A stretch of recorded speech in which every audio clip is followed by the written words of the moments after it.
Good.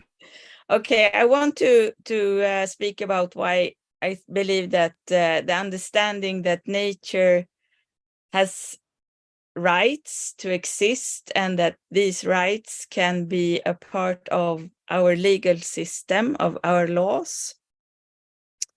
And I want to first say why. So some people believe that this is a very deep change. I believe it's a very deep change. And when I say we, I believe that's when I talk about the Western industrial society that I grew up with. So I just want to make an introduction sort of where we are now in our relationship to nature on a global scale. This is from a study that came out 3 years ago, where some researchers said that actually, when we compare the mass, the weight of human-made materials, we can call it the technosphere, all the things that we are constructing, that we are building, our infrastructure, our stuff that we make, all of that now weighs more than the biosphere. So there's more human-made materials on the planet than there are nature, than all the trees, all the fish, all the animals, all the bacteria, all living things. And this is really... Pella, just a moment. Sorry, really sorry for these technical questions. Yuri, you don't speak. Nadia translates into Ukrainian, but you don't into Russian. You Да, are, слышно. you are Слышно. able to speak in Russian. Just when Pella talk, or we can ask to make some. Нужно настроить субтитры, да, Юра?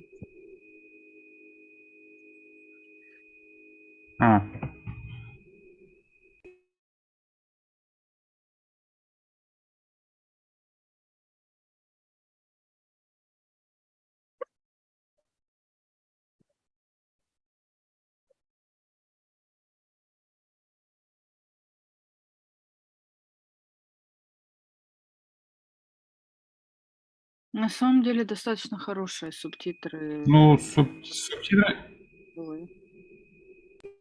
Да-да, они очень хорошо переводили.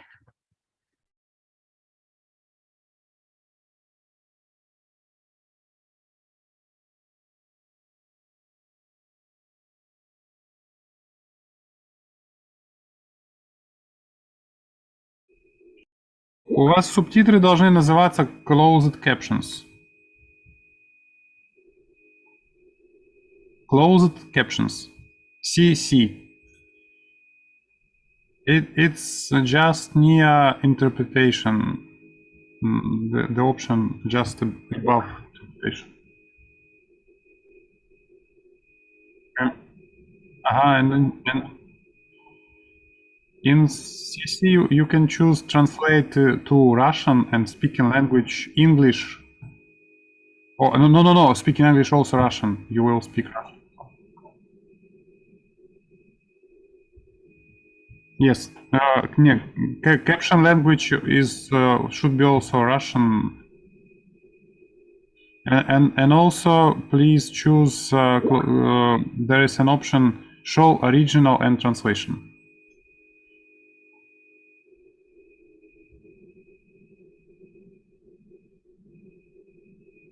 Yes, and you can also open full transcript.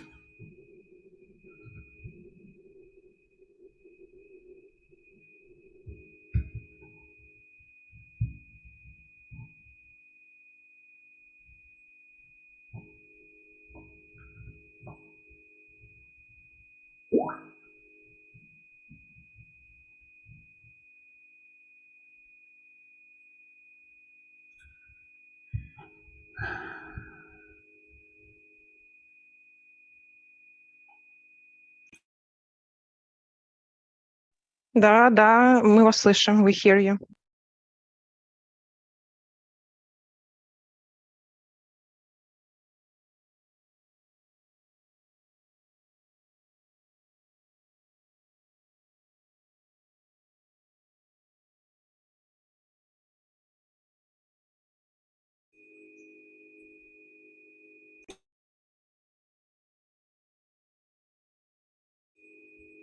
Can we go on?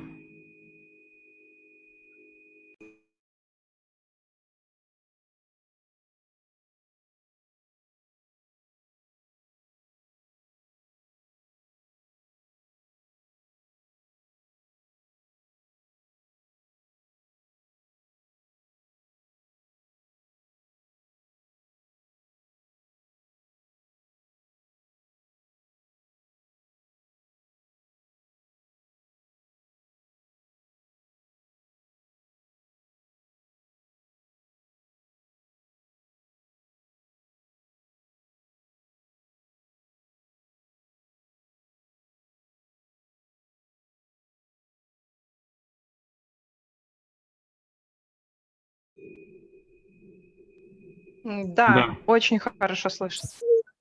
Поехали. Pella, we can go on. So please, Okay, excuse me one more time. no worries. So I'll just continue. Do you want me to make breaks? Well, some breaks would be much appreciated because we don't have much skills in synchronous interpretation. Sure. So, yes, just a little bit slowly, please. Very slow. Will do.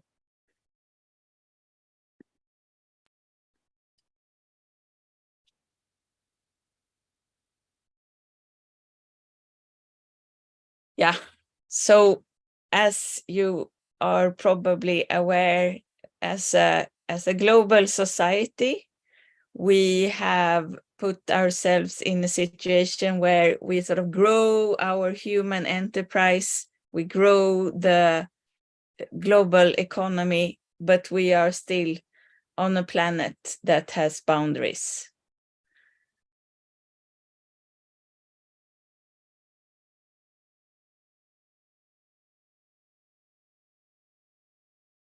And since we don't respect these boundaries, we cross them.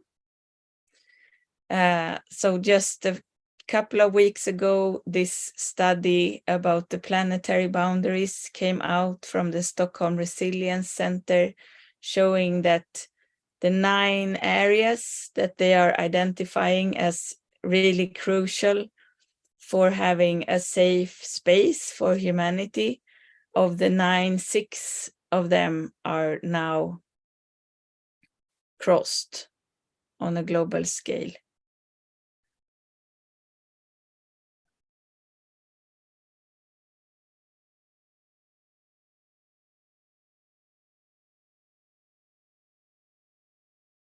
So we have climate change is the one we speak about the most.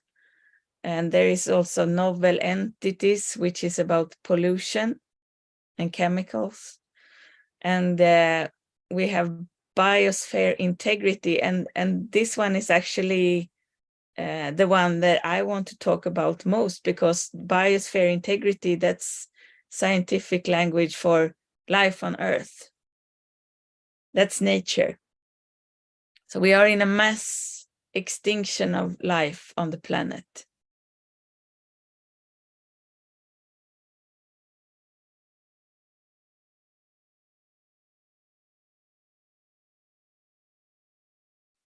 And then there are also other boundaries, and they are all connected. So land system change, for example, how we treat our landscapes, fresh water, biogeochemical flows, how nutrients are leaking out from our societies. All of them are transgressed. So this means that we are collectively waging war against nature. And I believe we cannot have peace between peoples if we are still waging war against nature, because everything we need comes from these living systems that we are now violating.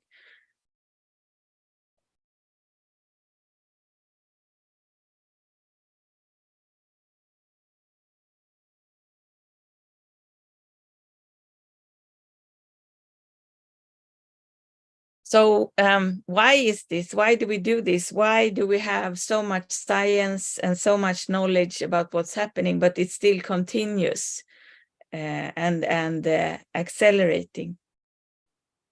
And I have two explanations for that. And one is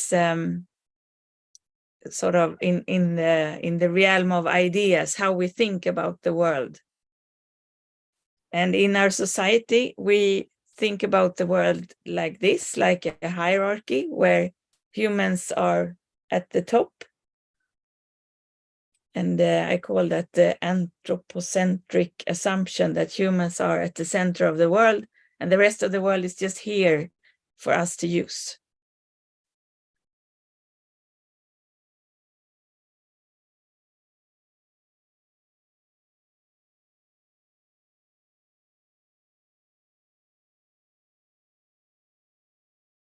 So this, you could even say that here humans are in the same picture as all of the other living beings, but actually we often place ourselves in apart in another picture.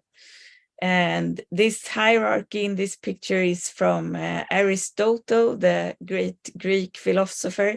So at the roots where the Western culture, democracy, legal system was developed in the ancient Greece, this picture of how the world looks like was sort of already there with this anthropocentrism.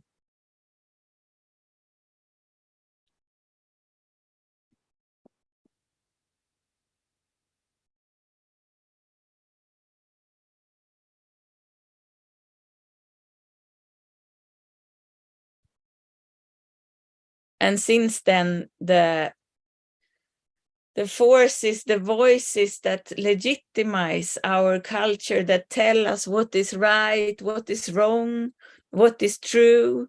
In the beginning, the Christian church that said that man is created in the image of God, and we are here to dominate. And in the best case scenario, we are here to steward the rest of the world. And then in the Enlightenment came science, and science had a different interpretation of the world, but still the world is just resources, natural resources for humans to use. Actually, that was the original duty of science, was to create better control and dominance of the universe. And as I'm trained in science, and I think this is still how we perceive what science is doing.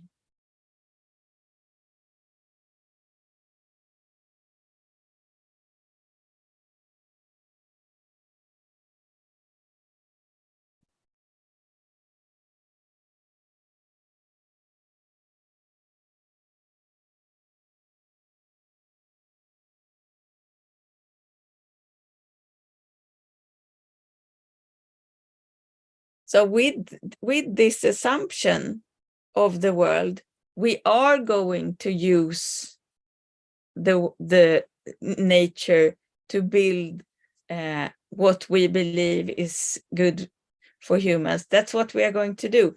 And especially when we have the material means to do that. So we have this idea, this non-material idea. And then we have also, especially since the Second World War, we've had the material conditions to really do a lot of, to really play out that idea. So this is the chart of global primary energy consumption, how much energy we use in the world.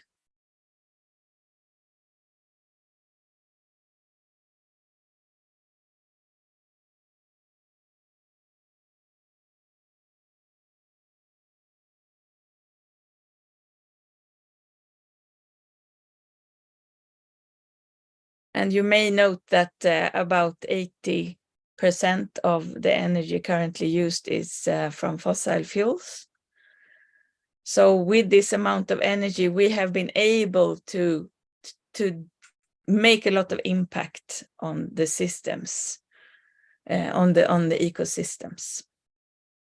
And of course, I don't know what you heard about the perfect storm yesterday, but in my view, this is something that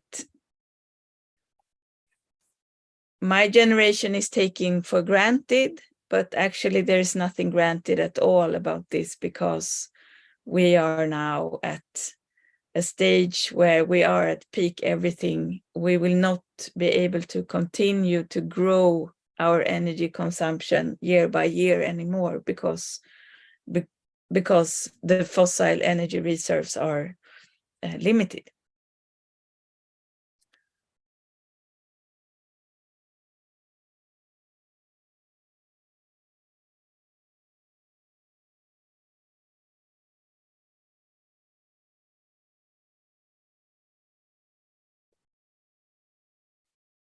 And this is the lens that I use when I look at the world now, when we begin to see so much tensions, so much fast change, so much violence. This is because we have reached a point where that what we call development will no longer continue. Something else will happen. And I think there is reason to really look at how can we organize ourselves in relationship to the living systems in a healthy way, and not in this the colonizing way that we have used for so long, for hundreds and hundreds of years, and that was then fueled by these fossil fuels.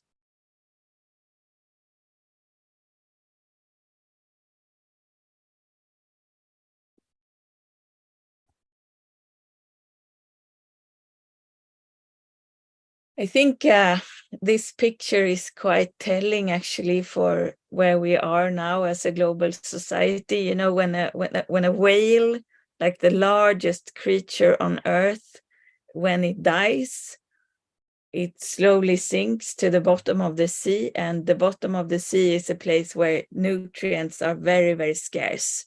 So when suddenly a huge whale is coming, that creates conditions for so much activity, but it's also, it has a limit. Like the whale is just a whale. When it's over. And all the creatures that fed on this whale, maybe it took years, but it was only a limited amount of energy. And then that community of life has to do something else. And that's where we are as a community now. We had this whale fall of a huge amount of fossil fuels that made certain activities possible. And now we have to start to understand that, well, the whale is not going to be here so much longer.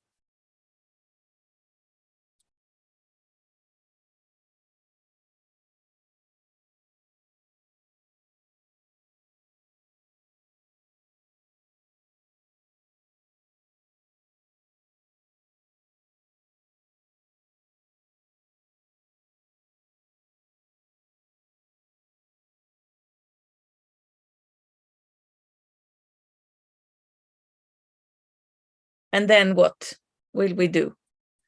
If we still have this perception that the living systems are just here for us to use, and we can use them and then we can go to some other planet or something, that means that we will use the last energy of the whale and just tear the ecosystems of this planet apart. And I think we have to do everything we can to just stop that destruction.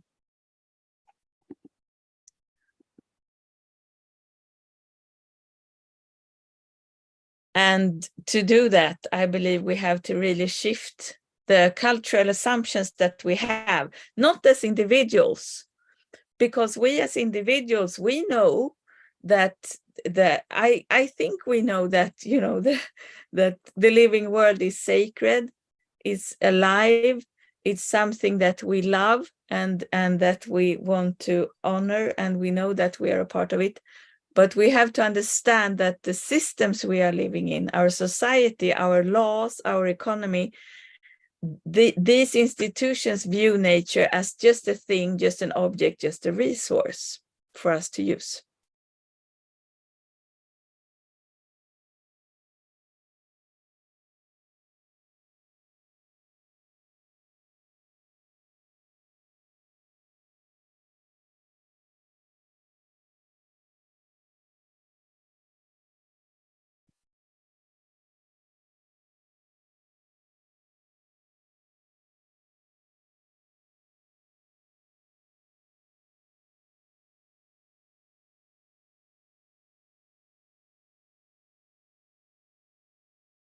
How are you doing, Yuri? Is it okay?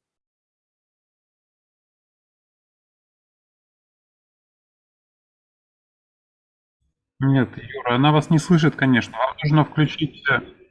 Так вы нажмите кнопку английский и говорите, тогда она вас услышит.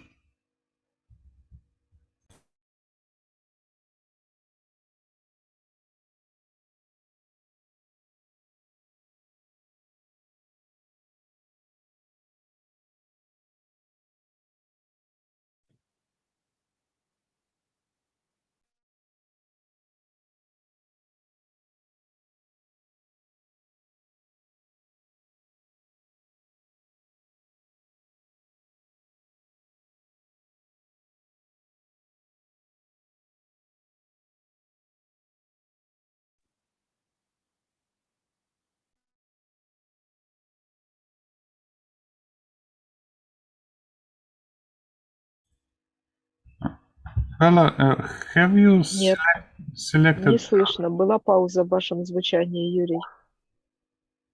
Pella, do you hear А me? скажите, вам нужна помощь от Андрея? I На heard какую you, кнопку Andrea. нажать? Вы это видите?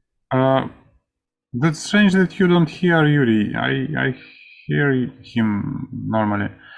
He said that probably some of our guests have questions, so probably you would like to pass the floor for them. Ну, Юра, да, передал, кивает. Yeah, I don't hear Yuri, but I hear you, Andrei, and I'd be happy to take questions.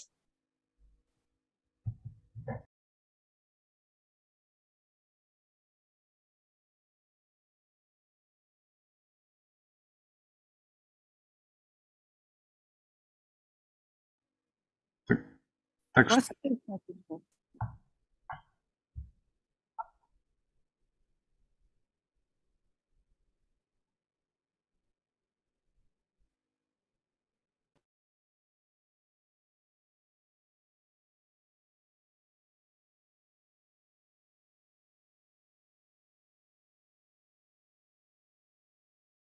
Так вы же сделаете это объявление каждый в своей дорожке. Вы в русской, там вас слышат и слушают. А Надя в украинской, там тоже есть люди, которые слушают. Ну, я так поняла, что Пеллу мы сориентировали, что сейчас будут вопросы. Ну да, я ей так передал.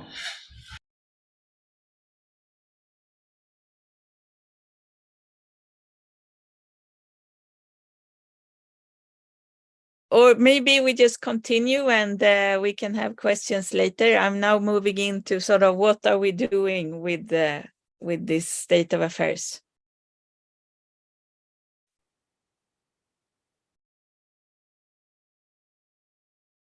Надя говорит, и не слышно ничего.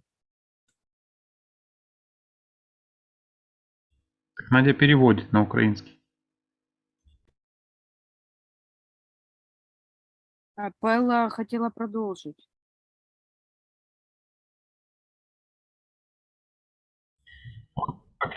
Okay, Pella, please go on with Yeah. with the presentation and current state.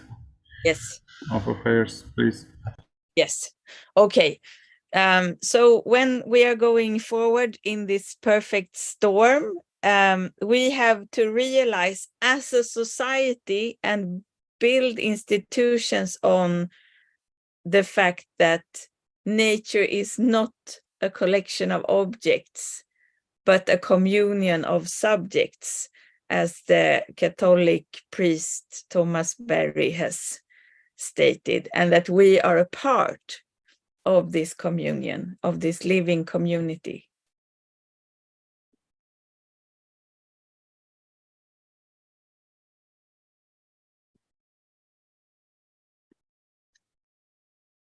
And to me, the idea that nature has rights is really a transformational shift, because rights is something that our institutions can understand. We have developed a whole body of understanding with the laws and frameworks around the idea that people can have rights and that society has a duty to uphold those rights. So with the idea that not just people, but actually all living things have rights to exist and to thrive, that shifts the anthropocentric assumption for us collectively, so that we can understand that we are a society in a larger society of life.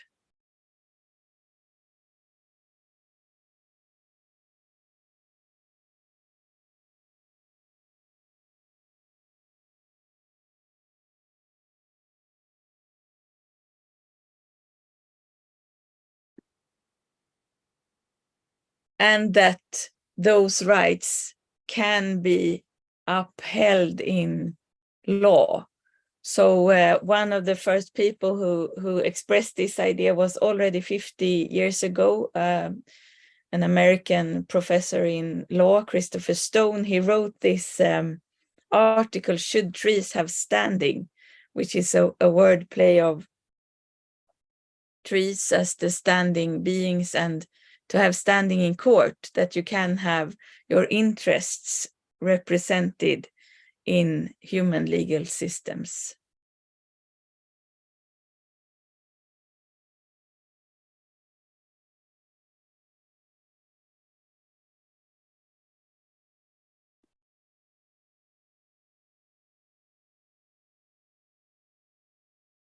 So he also said that this idea would be a very provocative, even unthinkable, when he said that the fact is that each time there is a movement to confer rights onto some new entity, the proposal is bound to sound odd or frightening or laughable.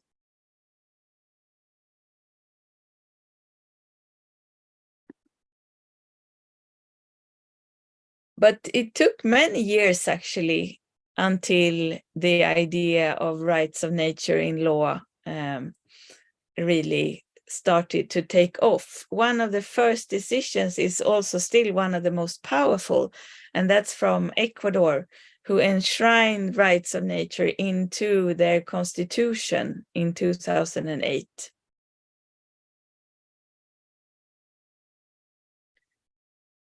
Where it says in one of the articles that nature, or Pachamama, that's the indigenous framing for Mother Earth, where life is reproduced and occurs, has the right to integral respect for its existence and for the maintenance and regeneration of its life cycles, structure, functions, and evolutionary processes.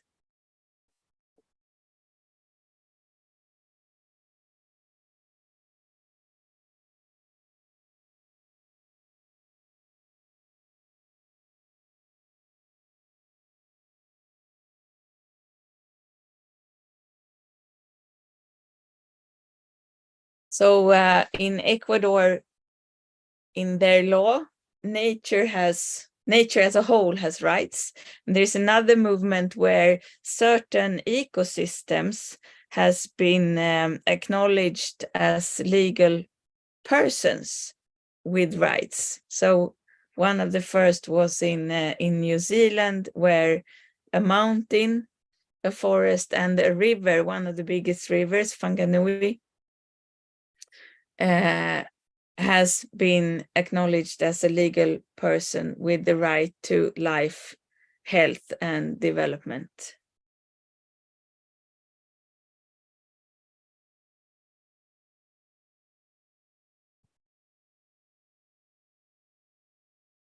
Andre is still looking not very happy.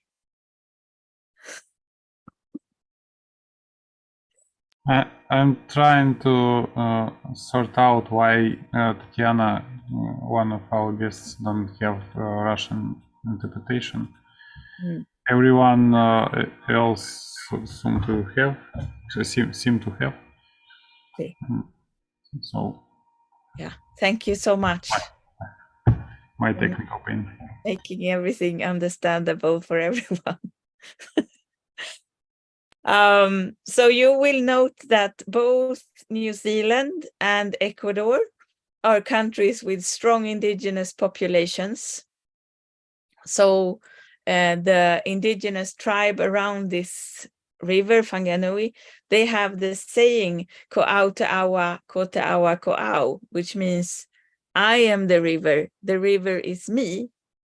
So with that understanding of nature and the landscape as your larger body, which is also supported by science, of course. I mean, if you live by the river, you will drink the river. And since you are 2/3 water, you are in essence the river.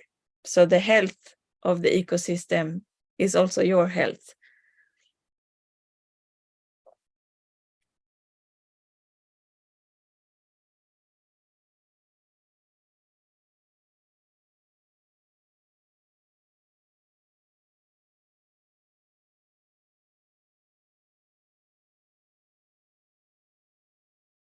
And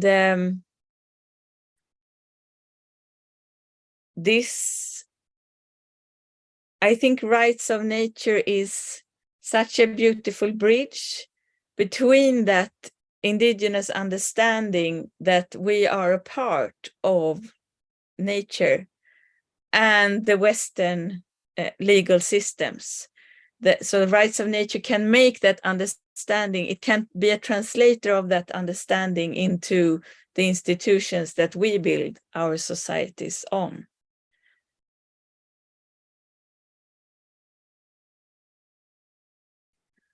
When I started working for this idea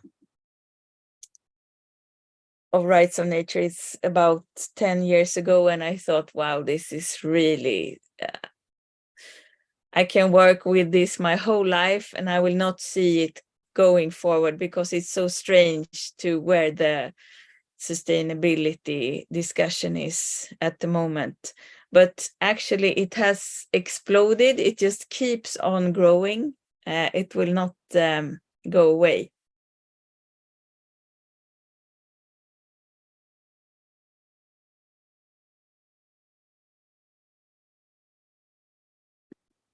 And there are now decisions in many parts of the world. Thank you, Victoria. I love your reactions. There are now, so many decisions on many levels all over the world. And this is just growing on local, national, international level. And just 2 weeks ago, I was at the United Nations Environmental Program in Nairobi, where there was a meeting about how can we understand this movement, how can we support it and work with it from the UN.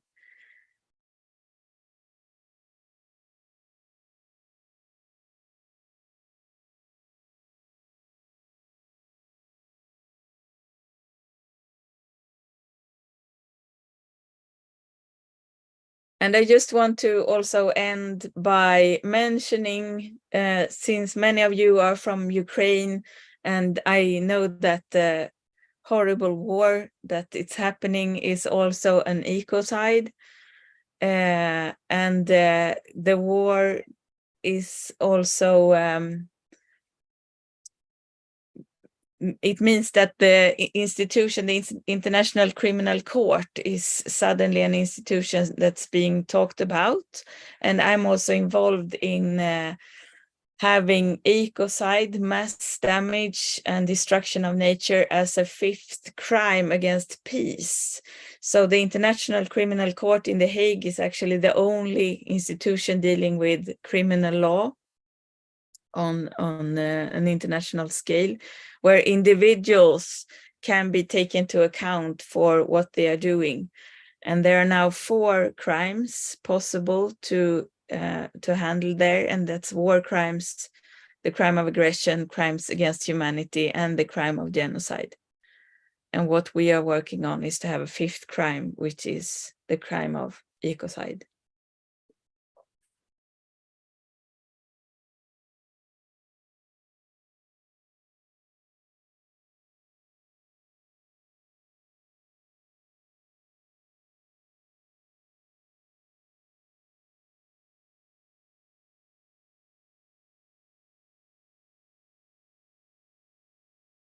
And also in this case, there has been a huge interest just the last 2 or 3 years. This is also a quite old idea. It was mentioned by the Swedish Prime Minister Olof Palme at the Stockholm conference in 72, the same year as Christopher Stone's article. But it's not until now, 50 years later, that interest is really soaring. And especially thank you to Ukraine and the government of Ukraine that has really been very vocal about the need for international rules to prohibit ecocide in wartime, but also in peacetime. So I would just end here by my vision that I carry, which is that I believe that this Universal Declaration of Human Rights is one of the most important documents in the whole world. And I think that if we are to uphold human rights in the perfect storm that we are in now, when we are recognizing this whale fall of a culture that we happen to find ourselves in, we really have to balance this declaration with a universal declaration of the rights of nature. And, you know, we have these sustainable development goals that we are supposed to meet in 2030. And I think we will not have any chance at all to meet them if we don't recognize as a society that nature has the right to exist. So I hope that we will see a declaration like this in 2030.